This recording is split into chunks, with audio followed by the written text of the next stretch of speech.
فکر نمی کنم کسی باشه و لازانیا دوست نداشته باشه. حالا اگه این لازانیا با سس پستو درست بشه دیگه چی میشه؟ یه محشری میشه که هر کی بخوره عاشقش میشه.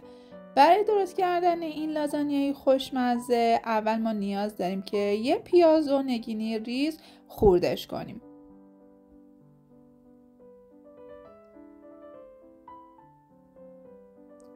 پیازا رو که خورد کردیم یه کمی با روغن اونو تفتش میدیم. میریم سراغ مرغ. من از فیله مرغ استفاده کردم. اونا رو نگینی خوردشون میکنم.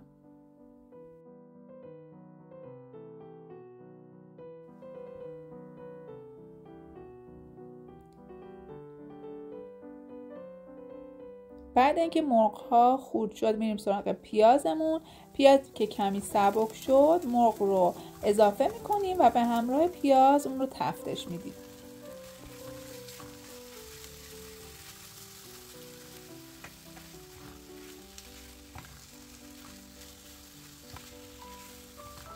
ادویه‌های خوش عطر رو به مرغ اضافه میکنیم. نمک و فلفل سیاه و آبیشم میزنم.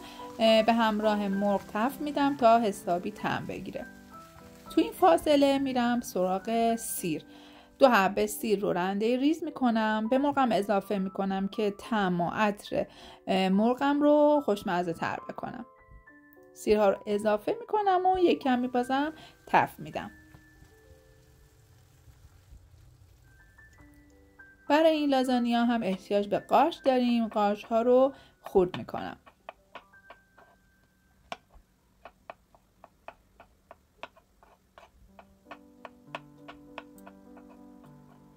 قارچ های خرد شده رو به همون مایتابه اضافه میکنم و با حرارت بالا قارچ رو تفت میدم.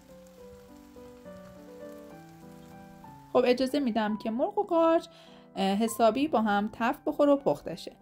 حالا میریم سراغ درست کردن سس پستو.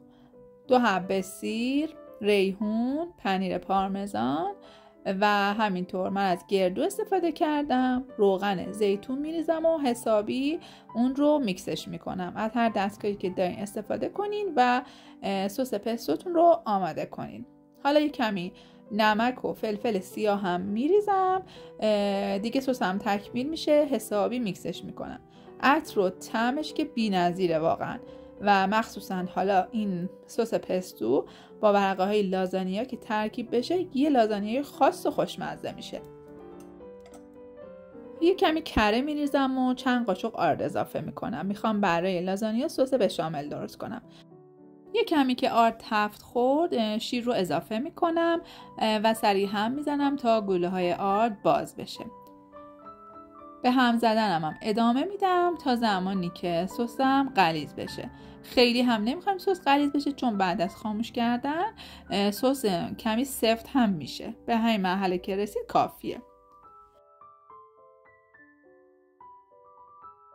کف ظرفمو یه کمی از سس بشامل میزنم و ورقه های لازانیا رو میچینم. من از ورقه هایی که نیاز به پختن و تو آب جوش انداختن نداره استفاده کردم. خب کمی کار رو راحت تر میکنه.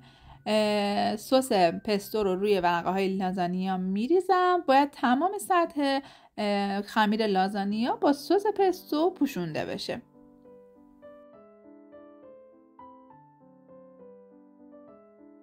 حالا روش رو از موادی که آماده کردیم میریزیم و دیگه لایه لایه این کار رو تکرار میکنیم.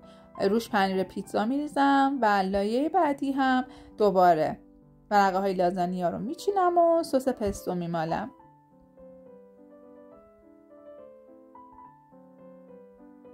این لازانیا تنوع خیلی خوبی هستش و طعم و عطر خیلی خوبی به لازانیامون میده و هر کسی که خورده واقعا خوشش اومده. حتما یه بار این لازانیا رو تست کنید. مطمئنم که شما هم از عطر و طعم و مزهش خوشتون میاد.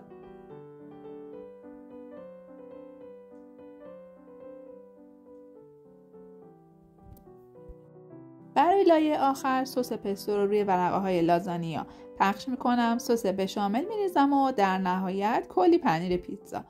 وقتی سس بشامل و پستو با هم ترکیب میشن طعم سس بشاملمون هم خیلی خوشمزه تر میشه. میذاریم داخل فر با دمای 180 درجه به مدت حدود تقریبا 40 دقیقه. و در نهایت یه لازانیای خیلی خاص و خوشمزه با رویه ترد و پنیری و عطر و طعم ریحون و سیر تحویل میگیریم. این لازانیا خیلی خوشمزه است، بافتش خیلی عالیه و یه تنوع خیلی خوبیه برای کسایی که عاشق لازانیا هستن.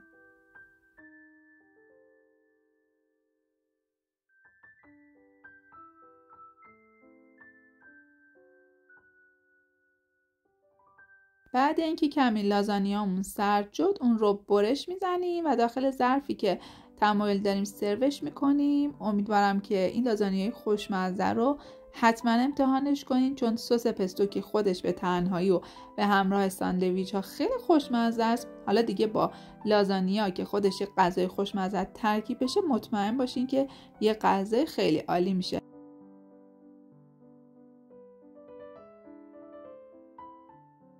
دوست عزیزم ممنونم که تا اینجای آموزش همراه من بودین.